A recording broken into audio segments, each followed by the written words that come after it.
Hey, hey, hey, we're black, we're back, we're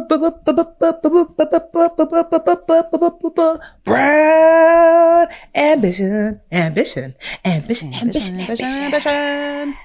Hey, Mandra, how you doing, girl? Hello, welcome to the farm. I'm doing good. I'm just a working woman in America. My employer doesn't provide me a nice place to pump, so I got to pump on the air, y'all. Oh. So if you hear little mechanisms in the background, just know that it is Mother Nature creating the elixir I love of that life. women be literally so dope that you produce your own food for the babies. That's... You know why? And they question it. Like last night, my in-laws came because they've been helping out with the baby. And anyway, the conversation of how big he has gotten came up. And what are you feeding him? You must be doing more than milk. I'm like, actually, no. And, you know, he's 4 months now. So people start trying to like test to see how I feel about solids. I'm like, do not try to tell me to put just a little bit of oat milk in his bottle. Oatmeal in his bottle. Yes. No, you can't give him water because he has the hiccups. Nope, you sure can't. Yeah, because how old do babies have to be before they can get water? Well, I mean, the advice is 6 months and beyond. Okay. But even no, even after 6 months, their liquid should be breast milk, I think, yes. or like formula. Yeah. Yeah. And it's so funny because like I had a kid not that long ago, and even I'm just like reminding myself, I'll Google it real quick. What is the limit again? What can I feed him? And when?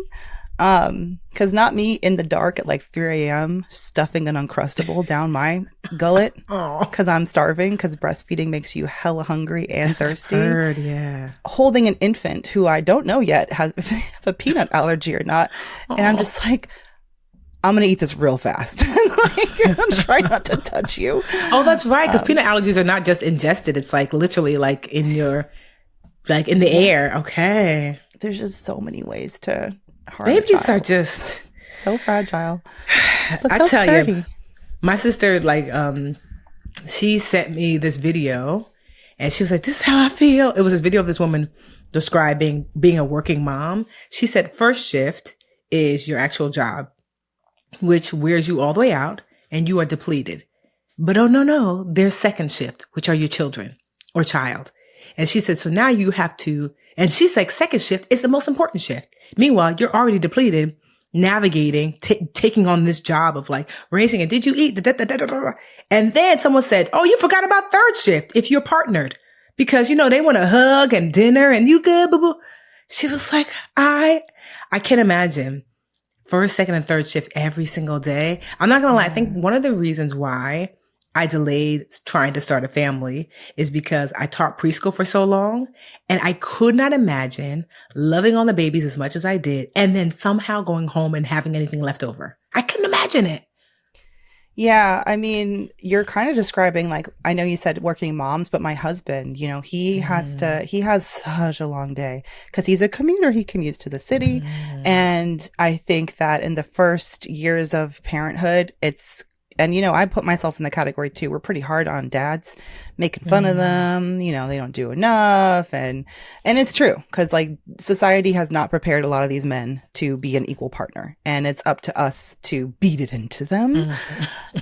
So the next generation can be different. Congrats to anyone who marries my boys. You're welcome in advance.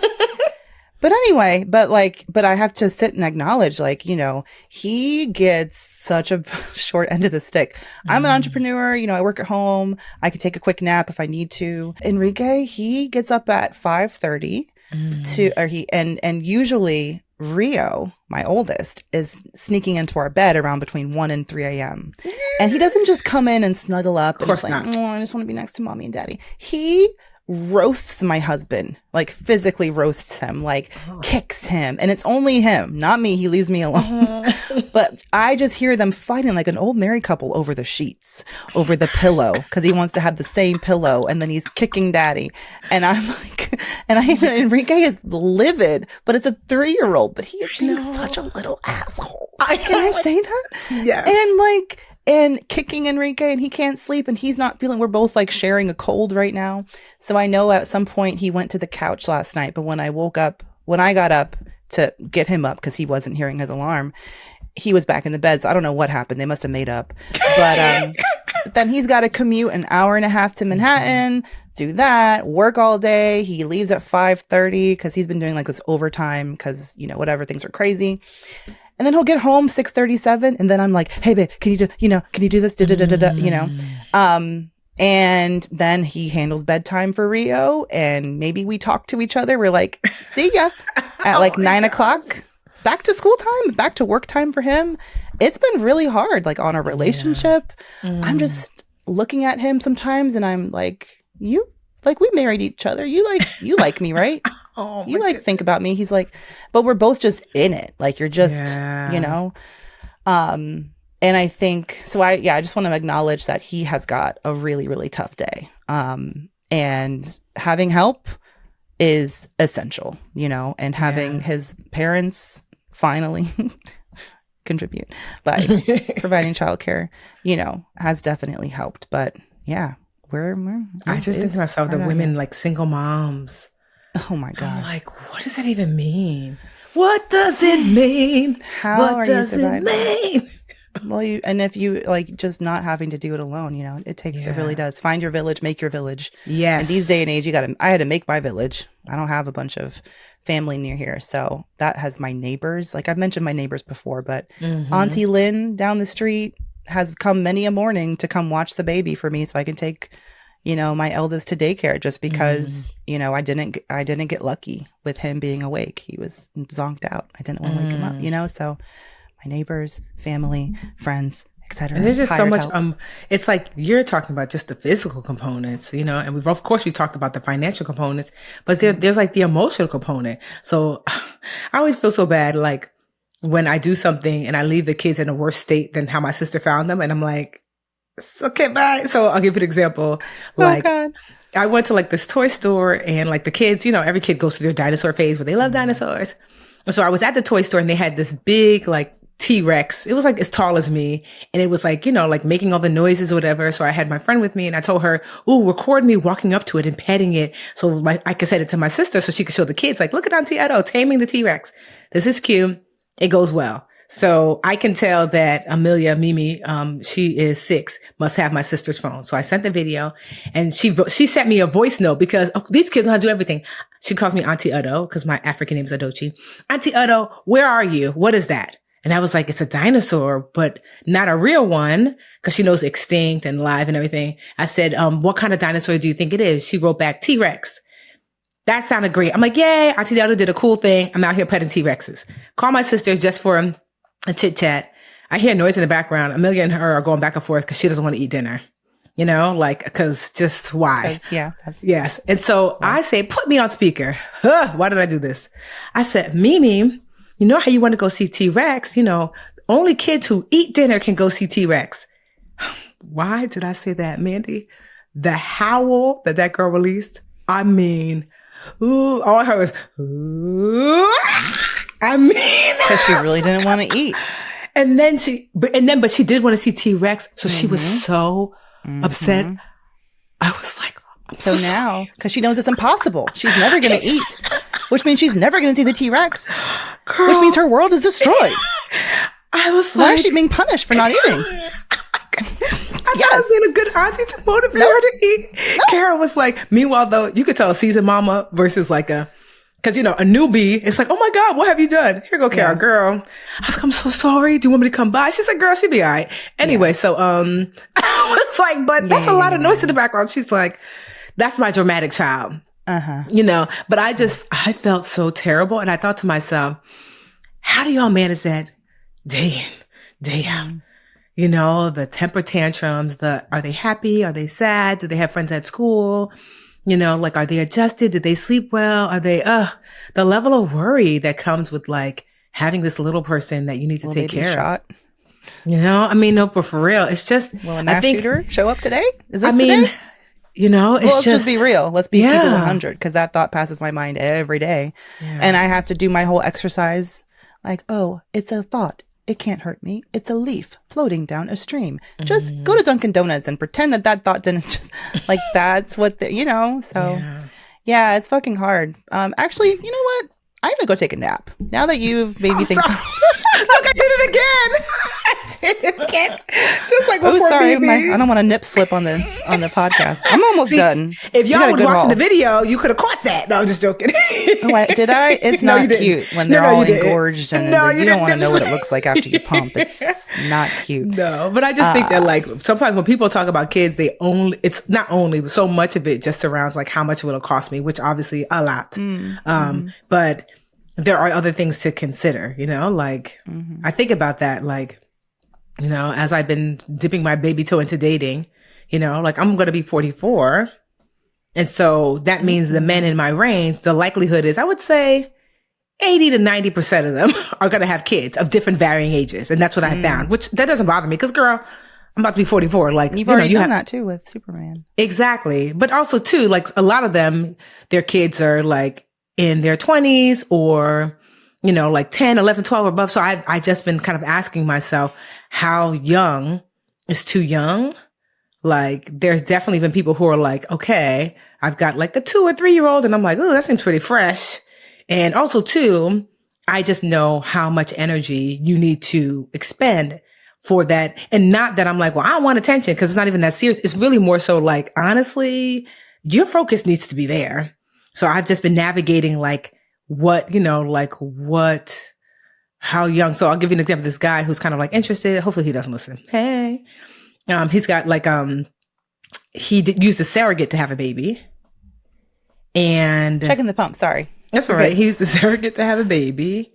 And, so his baby's really young, like, you know, he's a like single dad. But intentionally so, but also very well off, has a nanny, you know, so then it's like, oh, then it's different. Is it? So, you know what I mean? So these are kind of the things that have just kind of come up where it's not just the financial component. There's also this emotional component. Cause if you have a child that's really, really young, I've just been thinking like, well, I don't want to take away, you know, the preschool teacher in me is like, I want you to focus on the baby and not have to worry about like me and like what I, you know, would like to do. I'm like, if the baby's going to need you. The baby has a cold. The baby has pink eye. Do that, you know? So that's just has come up a lot. You would be foolish to not know that. Not foolish, but naive to not think of that. And I know people give this show a lot of shit, as they should, because some of it is so just bad. But I still watch. It's the Sex and the City sequel on HBO. I know. Did you ever watch the original? You're like not very into TV. I did watch the original. Not all the episodes, but yeah, because I didn't have HBO. Who had money? But right, yeah. So I use my sister's Max account, you know, because we all share. And yeah, so her and Aiden, the main character, Carrie, and her. Just for if you don't watch the show, because it was hella white for, you know, and it has tried to change in some hilarious ways, hilariously bad. Anyway, she gets back with her former flame, and they're both in their 60s or 50s now, and he has like teenage children. And spoiler alert, if you have not watched the season finale, just mute the next 30 seconds.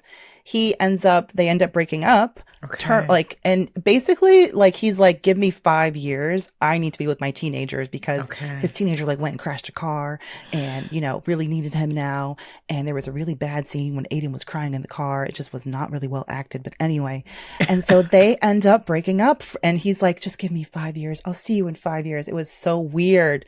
But just to your point, like, that was, you know, that's a real thing when there's real life. Yeah. Or if they're caretaking for, you know, a parent, you know, even, it's tough. It's funny you say that. I'm like turning my nose up. I'm like, actually, someone actually did say that to me. They live out of state and they're like, you know, I won't be really free to move back to Jersey for 5 years. So not like, hey, wait for me for 5 years. Like we can date, but it's going to look like long distance, basically. Well, relatively speaking, because they're not that far away. It's a few hours. But still, you know, that's a consideration. I'm like, child, who was living with me anyway? So I'm like, sounds like deal. You're like, great. But these are things to come up with. I'm like, yeah, just a dating as an adult. Not that I wasn't dating as an adult before, but it's just so different now because I found that like a lot of guys are actually finally, I guess in their 40s, they're like, I wanna settle down. I'm like, oh, where were you at 25, 28, 20? Where were you at 32? The very own serious. Now everybody want to get serious. And now that I'm like, I'm actually like just kind of like light. They're like, I don't want to hear about crazy. That. Yeah, it's crazy. They walked so that others could run. Nobody wants to date light. Everybody wants to like partner up and then get married. You're like, Yeah. yeah. Or they were just biding their time until, older single women came on the market for whatever reason and didn't want commitment or weren't looking for like something serious. But I feel like as soon as you want commitment, they don't want commitment. But when you're like, I'm actually good, they're like, but wait, I would like some commitment, please. More commitment, please. Oh, goodness. Well, I love that we're in such different, unique places in our lives. I could not be more, what's the word that Belle uses in the intro of Beauty and the Beast? Provincial. This provincial life. I'm like, I am so many women's like nightmare. Just like kids and pumping on the podcast and all this kind of stuff. I'm here to tell you it's great. I have so much fun. I love my life. But at the same time, it's not. I just love that you're in a different place in your life. And since you brought up dating. And I feel like I deserve a treat because I just pumped 5 ounces, baby. This is 2 bottle bitches. You know what that means? So give me a treat. How's your dating life? What's happening? What's the latest? Meanwhile, Mandy act like I don't be telling her behind the scenes. She was like, I haven't had an update in a while. Oh. We always have to like end the phone call because I'm like, save it for the podcast. Well, I started dating a little not too long ago. Like at first I started off on the apps and I was like, I told y'all I did a Black people meet, which I was like, all your uncles is on there, all of them, and your daddies, talking about, hey girl, hey girl. Like, it's really bad. Like, well, I'll say this, Black people meet, like it's, if you want volume, go ahead on over there. Oh my God. I mean, the volume is unmatched. I mean, there are literally hundreds of messages. I've never seen anything like it. And then, I'm cute, but girl, if you want volume and you need your self-esteem to be boosted up, child, just the men there, it's most of them, it's just weird because one, they don't know how to take pictures. I'm like, sir, why do you have a picture on with a mask on? A mask, sir. Who are you protecting yourself against? I'm like, God. So many COVID pictures. I'm like, let's see your face. Jesus. I have the grossest sick cough right now, but I want to laugh so hard. And but I mean, there's been a handful of people. Like there was one guy, I'll tell you, for example, he seemed normal. He actually was good looking. He was in his 50s, which is typically a little older than, but I was like, and I feel like my range, because I'm going to be 44, my range is like 38 at the youngest, because 38 is like really young to me. But depends up until maybe like 55, 56. I don't mind. I prefer older than younger for me in the stage I am now. Whereas before I felt like I preferred like younger or closer to my age. Not quite still. They got her group back. No. Yeah. I'm just honestly, cause I feel like and 38 is really pushing it. You'd have to be somebody special. I prefer quite honestly, like the youngest really ideally 40 and me being 43 now, but like I could go to 50, 55, 56. I much rather push upwards. So anyway, so there's one guy. Let's call him Bob.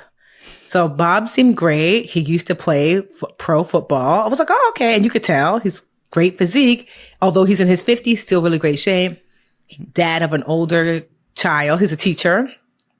Like one child is off to college. One child is like middle schoolish ages. Seems like a great dad, blah, blah, blah. We had one conversation that was like mind blowing. Such a great, awesome, like really just like, like super smart. I mean, like all the things you could talk about. I was like, wow. I remember literally at one point I looked at the phone. I said, wow. Spoke too soon. So I go away on my trip. Bob is texting like, oh, hope you're safe. Da, da, da, like, and then his texts get progressively, for lack of a better word, fresher. Oh no. It started off with me being like, oh, like, what are you guys doing today? Like, oh, we're going to go make chocolate at the, we're taking a chocolate making class. Hope you save some chocolate for me. And I'm like, I see where he's headed. But I was like, okay, I let that slide. Mm-hmm. And then it just got progressively fresher and fresher and fresher. Where he just basically like outright asked for some. And I was like, wow, sir, I've literally never met you. Huh? Some like pics or like. No, girl. Oh, you're so innocent. He knows you're in a different country. I'm sorry. No, I'm talking about I'm like, literally, I want some. That was the text. Not pics, girl. Sex. I was like, wow. I just was like, and I literally said, somewhat. And he said, oops, maybe too soon. then I just stopped responding. I just thought, ew.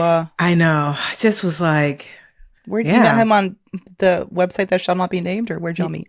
Yeah, no, that was Black People Meet. And so like, I was like, oh, one normal one. I'm sure a lot of horny old men. I mean, that's really what it was giving. And I was just like, wow. But what really shocked me is that the phone conversation, it was clearly that he was smart, passionate about, like, he's a coach, you know, a teacher. I was like, oh my gosh. Like, you know, like this is, so the conversation was so great. There was nothing, there was no, and here's the thing. I don't mind being flirtatious, but I'm like, sir, I've never met you. I've never laid eyes on you.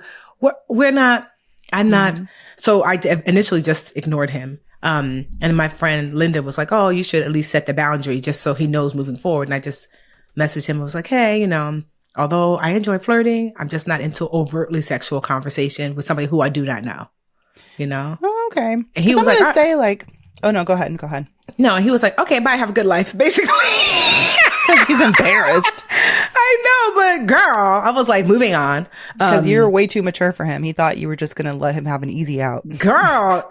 At his big grown age at 55, and I was just like, well, I mean, there's been like, you know, I mean, not that a ton of people slide in my DMs, but certainly there are people who I knew before who I did not know held interest, you know? And so I'm just like, you're a catch, baby. You're a catch. You're talking about your rich auntie life? But that's also too, that's something like my sisters worry about. They're like, I want, of course, all your friends want you with somebody rich. And I'm just like, that's not a prerequisite for me. You know, like, no, my rule has always been from when I was preschool teacher, Tiffany, to now is that you should be able to financially take care of yourself and your responsibilities.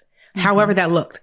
If you could do that on 50,000, okay. If you need 100,000, okay, that's your business. Like, you should be able to say, hey, this is my life and I can take care of my responsibilities, and you live within the means of what your responsibilities can provide. That's my only rule. I don't have like a number of what somebody can make, you know? Because I don't need anyone to take care of mine. And if ever I decide to partner again, if you got yours and I got mine, then together life is easier. Yeah. You know, that's like my rule of thumb for me. You just don't want a project. Yeah, I mean, trying to fix anyone, are you? No, I just think like someone can come complete. I want somebody who's really good at communicating. There's somebody I like more than everybody else. He's really good at communicating. We practice something called radical transparency, which is if it comes up, it comes out. There's nothing that we can't talk about, which I really like. But I'm not ready for partnership now, you know, and it seems like that's the direction he's kind of like leaning into. He listens to the podcast. So I'm just like, hey. When I tell my husband that he stinks, he needs to put on deodorant, he doesn't view that as radical candor, but I do. I'm like, he's like, you're mean. I'm like, I'm radically candid. But when you hand me the baby and the baby smells like pits, like, I'm gonna need. Sorry, that's a married lady's. No, but I used to love that because honestly, like Gerard was like that. He'd be like, "Is that you?" I'm like, "No," but you know, that's married life. That's the level of, you know, and that you want that. Like you should be able to. But like, I like this radical transparency because I can share. I'm not ready for this, or I'm afraid, or I'm scared, or I still very much love Jarrell, and I'm never gonna love you the way I can say those things. You know.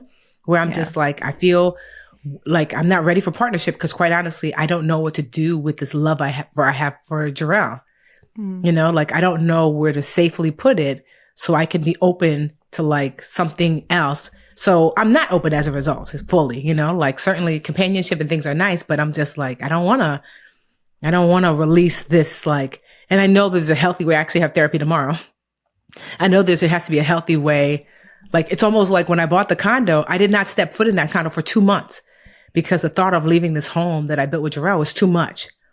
And so it wasn't until I had to like, in my mind, place this house in a safe space. Like, this is always going to be your house. This is the family house.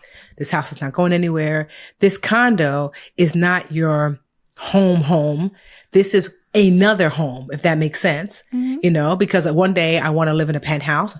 One day I want to buy like some land. So I rationalize in my head, the condo is not a replacement for home. It is part of a series of different types of living environments that you're going to live in. And so as a result, once I kind of was able to absorb that, like, this is not replacing house, then I was able to go there, you know, after almost 3 months of buying it and saying, okay, I could see myself being here because one day I'll be someplace else. But I have not figured out how to do that with my love with Jarrell. You know, I haven't figured that out. Like, what do I, and that's what therapy is for, because right now he still occupies all of the space for like romantic love, or most of it. And so to allow somebody else in that way, and at least in a way that's like really hardcore, like a partner or whatever, or potentially even a husband one day, it's like, well, what do I do? Am I pushing out this love I have? And I know that's not true, but your heart doesn't tell you that. So I haven't figured that out yet. So as a result, I don't want a partner. Certainly I'd like to date, some companionship, but I don't want a partner until I can safely keep this love and create the most beautiful box for it and to safely keep it. So until I feel that I'm not ready, for that. Although it's so crazy because like all these, the men who are not, trying to have sex on the first date are wanting partnership, and I'm just like, I mean, they all know I'm always candid with them about like my husband passed away 2 years ago. But yeah, they're all wanting partnership, but I'm just like, maybe one day, but as it is right now, I'm just not ready to move into the condo yet, Yeah. Yeah. I mean, I think it's also important to have that radical transparency with yourself so that you know how you feel going into it. It's going to make your whole dating, I feel like, journey or whatever that looks like for you a lot less painful. Yeah. Because you're not like setting yourself up to attract these guys who are like looking to get wifed up. Yeah, why am I attracting them? And you deserve to just have some fun. What's the fun? Have you been on a fun date? Ooh, let me see. Let me see. Give the ladies some hope. Well, just this weekend, I mean, to me, I love like experiential. I mean, like, I'm not really, I mean, certainly dinners and things like that. That's cool. But like, this weekend, the date, we went to the shore, which is really nice. Like, there's only 45 minutes out. You canceled on our anniversary dinner. I knew a man without the reason. I knew. I said, I bet she has, because she hasn't seen not a sneaky link. She hasn't seen him in a minute. I'm going to get shafted. And that's fine. I wish you had given me the chance to like give that, I would have said yes. Well, I went to the shore, which is about a 45-minute drive from where I live. And there's a restaurant there that's like one of my favorites. It's like so delicious and great. And then like we bought a blanket because it was too chilly for the water, but warm enough to like lay on the beach. So just sat on the beach, listening to music, talking, which is so great, for like an hour or so. And then we walked around, and then down the shore, there's one of my favorite ice cream places called Day. If you're ever in like the Asbury Park, Neptune, whatever area, Ocean Grove, there's this ice cream place, this family owned and operated ice cream place called Days, like Days of the Week. The best ice cream I have ever had in my life. So we walked around, got that ice cream. He'd never had it before. We were just like, but the shore is, cause where I live, I live in a city, which is like high strung and hyper. And the shore, as soon as we hit it, it was so calm. The energy, it was like, it went from hyperactive to like literally zero. So it was just like that was such a nice immersive date, like going to the shore, sitting on the beach, eating at the restaurant was, not some super fancy restaurant, but just this cute beachy kind of restaurant, having ice cream, literally just walking the neighborhood. We went to like, an antique shop and like looking around, 'cause I'm looking for stuff for the condo. So that was really nice. I'll tell you my very first date that I had after Jarrell passed away was with this guy, and he was really nice. But I was so nervous, and it wasn't just nervous. I also was really anxious about being out. But we went bowling, which was cool. Oh yeah. I remember this one. Right. And then afterwards, like, I'm not going to date anyone in Newark. Yeah. I was like, I wanted to come, which is crazy because we were on the train. And so this guy who I was dating, who I went on a date with, he didn't know. I told him my name is Tiffany. I'm a teacher. He didn't know anything else. And so, we were on the train, and I saw a woman, and I know the look of, but Janisa, it's you. And I looked at her. So she looked at me like, with the initial excitement, like I'm about to say something. And then she looked at him standing next to me, but she gave me the look like, oh wait, okay, girl. Yeah, I love that. To her for reading the room. Yes, she did. And when I tell you the dates that I have been on, that has happened multiple times. And I love Black women are top tier. Okay. Because one time I was out walking with like this guy that I'm like currently like, I guess going out with more regularly now. And this girl was like, oh my God, but Janisa, ooh, girl, my bad. You doing something. Bye. When I tell you, she was like, ooh, let me mind my business. She literally said, ooh, you doing something. I'll never forget that. Because the way she looked beside me was like, ooh, let me. So, but yeah. So, I mean, it's been interesting. I mean, so far, like, you know, the people I've met have been pretty nice. But, and like I said, child, I don't know. I'm just trying to figure out my life. I don't know. You know, but we're here for such a short period of time. I remind myself this all the time. That, like, especially whenever I go to visit Jarrell's gravesite, he is in a historic cemetery, and there are literally tombstones that say 17, whatever, like 18, you know. And so I think to myself all the time that these, like, people have stood here hundreds of years before me, experiencing the same emotions I'm experiencing. And that although life seems long, it's really just like a flash in the bucket, and the entirety, like, nothing taught me that more than going to Egypt. Thousands of years ago, someone touched the same pyramid that I'm touching. And that as big as my life feels like to me, it is a flash in the bucket. It goes by so quickly. So I can live my life aligned with what everybody wants me to do, or date this rich person, or I can just try and say, like, girl, I don't know. It's just a daggone day. I'm not going to be on my deathbed thinking, why did I go out with Jimbo? Like, nobody cares. I just love you and your advice and your mixed cliches. There's a flash in the bucket. Oh, what is it? Flash in the pan, yo. I have become a drop in a bucket and a flash in the pan. Yo, when I tell you I have become my dad, he is the king of, oh my God. I know. Yo. And I almost was like, do I give her a shit for that? I'm glad you did. I will always. Oh my God. Around Daily Trade, why are you coming out of my mouth? Like, yo, he loved to be like, oh my gosh. A flash in the bucket. That doesn't even make sense to me. But I'm honestly just navigating. That's it. I'm just trying to put one foot in front of the other and, like, and be honest. That's my big thing. As long as I'm honest, adults can choose what they want to do, you know? And so the older I get, the more I'm just like, Buddhism is just like, I'm going to study it more, because a lot of these principles, like the cycle, the bigger than anything, like all these teachings, it's all part of it. But I agree. And it helps. It's just that perspective. I think we all need that reminder on a daily. And we're black and back and brown. It's time. Wait. Boost or break. Okay. It's time to boost or break or boost or break or boost or break or boost. Are you going to boost? Are you going to break? What you going to do? What you going to take? You want to go first, second? What you want to do, Mandra? Oh, I just switched I just chose to break something because it just clicked to me what I was thinking about earlier. And I'm going to need a minute. I can go first. Need a minute? Okay, I'll go first. You said you want to go first? Yeah, I can go first. Okay, it's up to you. Okay. I want to take a break from Ozempic. Have you heard about Ozempic? You know. It went from being the commercial that always came on when I was watching CBS. I call it the Gale Show. In the morning to like this epic drug. You guys have heard of Ozempic. You probably know about it. But little did I know, a couple of years ago, my doctor tried to prescribe or did prescribe me Ozempic. Really? Yeah, because I was struggling, I think like a lot of new moms, to like lose the weight, and some of my levels were not great, like my labs or whatever. Like they weren't bad, but they were just starting to like, you know, change for the first time, and I was like, okay, really got, you know, I want to lose some more weight. And anyway, so yeah, and I had gone to an endocrinologist to get my hormones checked, and the endocrinologist is who like prescribed me Ozempic, and it was this shot that I put in my stomach, and I tried it. I think I had like a 6-week supply, and she was very excited because my insurance covered it because it was newer and not a lot of insurances did, I guess, at the time. Anyway, so this was a couple years ago, maybe 3 years ago, 2 or 3. Okay. Tried it. I really hated it. Like it made me nauseous, and I hated the act of like shooting myself in the stomach every day. And then now, cut to a few years later, and people are losing their minds over this weight loss drug.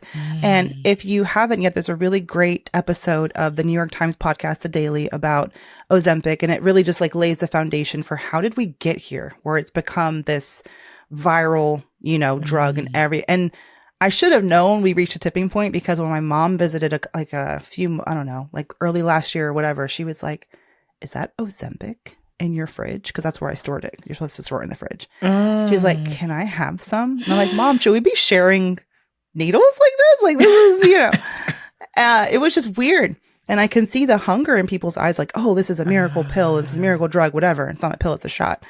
But I was listening, and the more I was listening to this episode, I was like, I'm really glad that I did not choose that path for myself, because what's really frustrating to me is I feel like I have just arrived at this space in my life where I feel healthy in the body that I have now, which is larger and looks different than I did, 5, 6, 10 years ago.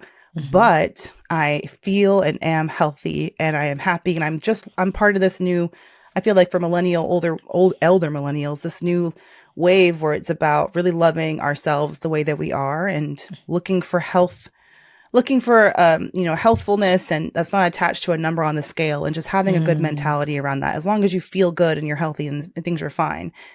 Just at the time when I feel like this freaking drug has landed like a nuclear bomb into all of this, and all of a sudden I feel like a lot of people are, shifting and like, oh, but this is going to be the thing. It's like another miracle diet. It's another beach body. It's another like Atkins. It's another fucking keto, but for real, F keto. These diet things. It's this other thing that people are going to try. Are you really going to put a shot in your stomach for the rest of your life? Like, because if you stop doing that, it stops working.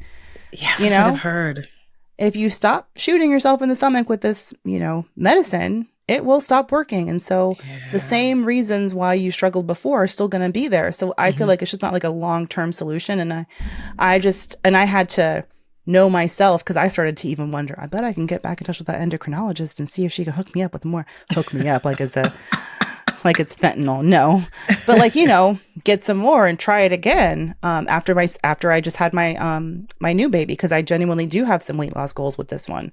Okay. But I'm like, I don't want to go down that path for my own self, because I've been on every like up and down of weight, like many women in this country are. And I just know the answers are probably, for me, not going to lie in, another drug or another diet, another plan like that.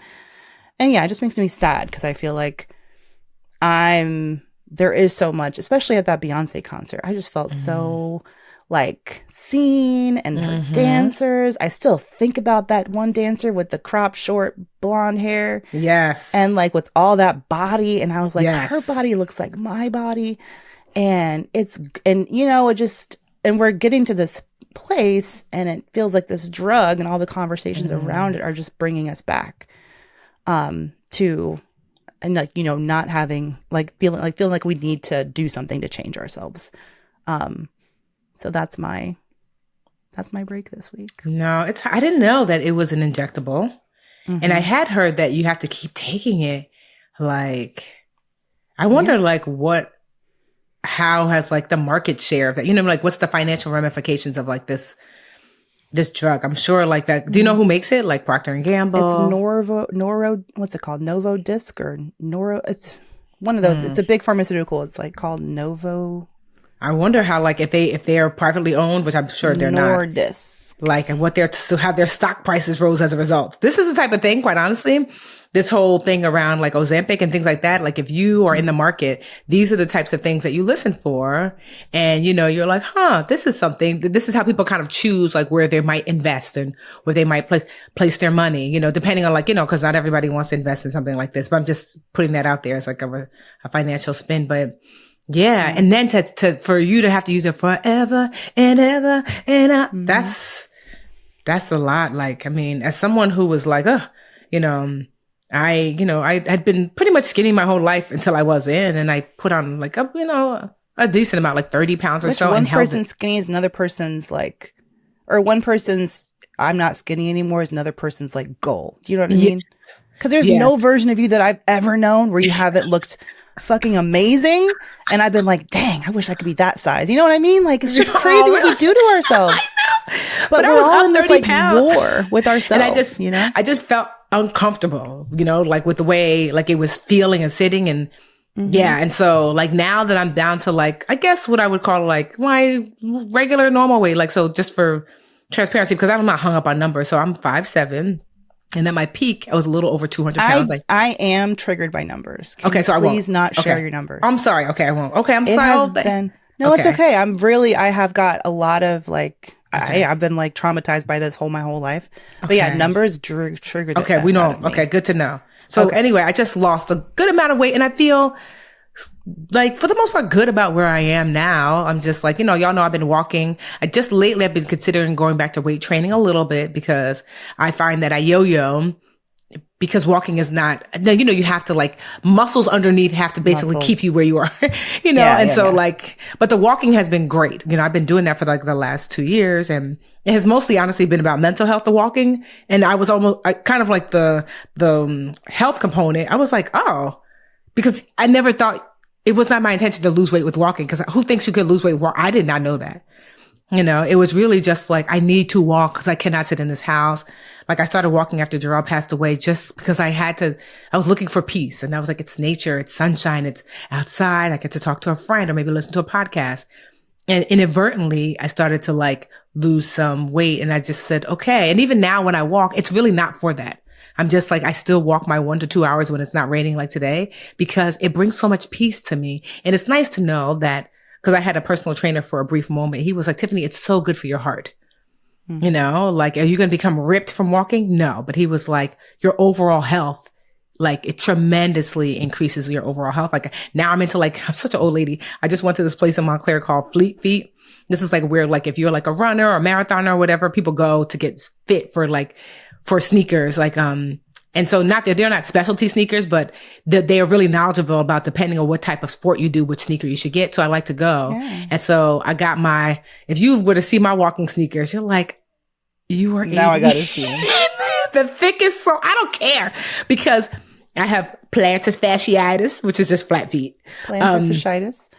So, thanks for not admitting that, but sharing that, because I feel like a lot of these like health concerns don't just affect overweight or, technically like heavy people. Yeah. Regular people have these types of things. But no, I've been had flat feet. Girl, I'm African, please. I was flat. First of all, I had flat feet. My arch, because I never wore shoes. Like my dad has the flattest. Literally, when I went to the foot doctor, he was like, "Oh my God, you got pancakes." I was like, I feel like you're not supposed to say that. I have no arch, but as a result of that, that's why I have a hard time with heels, because of that arch. And then, it was to the point where I could not walk around the house without limping. My foot hurt so much, and so I went to the foot doctor. He said, "You have plantar fasciitis, aka flat feet." He gave me these insoles for my shoes, which were so uncomfortable. I refused. I started wearing Crocs around. I got like house Crocs, because Crocs have they have an arch built in, plus their foam feels so great. I started wearing Birkenstocks. I'm so glad they were in style, because Birkenstocks are actually orthopedic shoes. Like the guy who made them was an orthopedic doctor. And so I love my Birkenstocks. And then I realized that if I'm going to do all this walking, now I go and get I have a pair of New Balance and a pair of Asics, but they're specifically for like the foam and the cushion and the walking. So I'm just I'm such an old lady now, because if you're smart about your feet. They're not fashion. I'll just say that. Like, this is just for, if you catch me in the street and you're like, what are those? They're mind your business.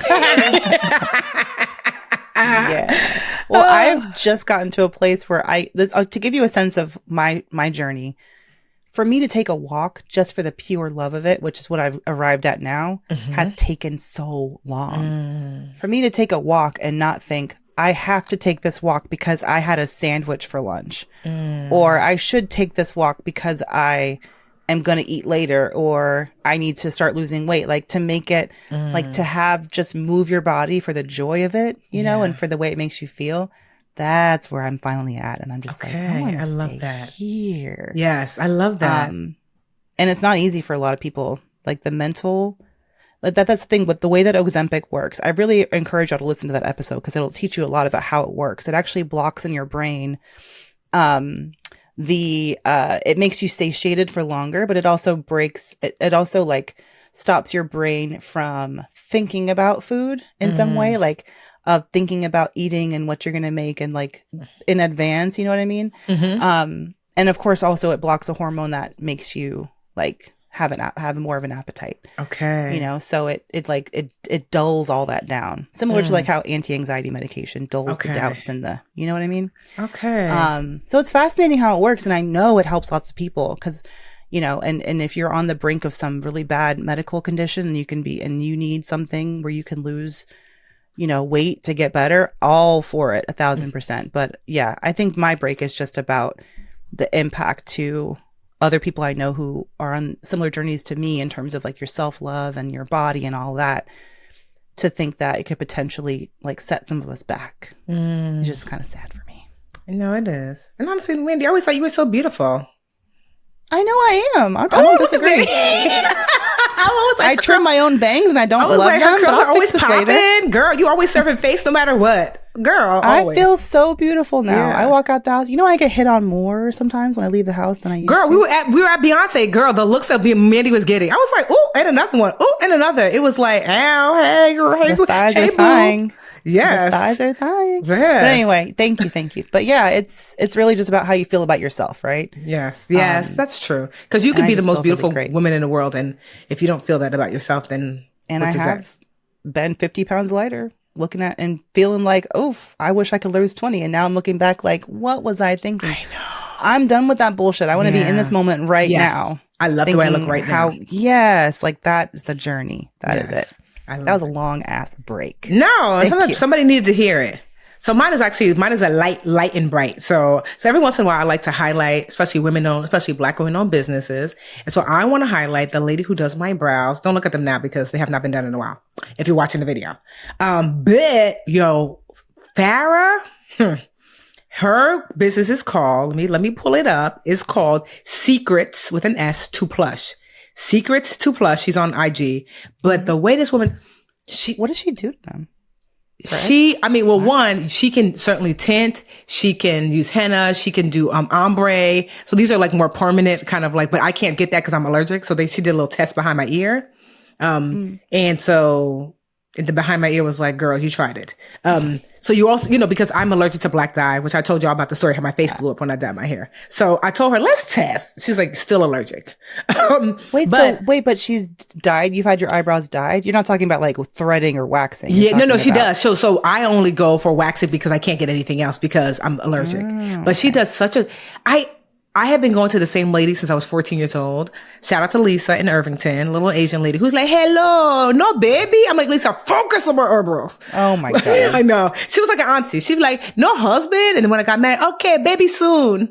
I'm like, Lisa, I just literally come here for my eyebrows. I don't come for the commentary. But from high school. Keeping therapists in business. That's girl. What she's doing with that commentary. Right? And so Lisa, so literally she was the first person when I was 14. And then up until just a year ago, but it was all the way in Plainfield at this place called Nails 3000, the typical place you get your eyebrows and then nail salon.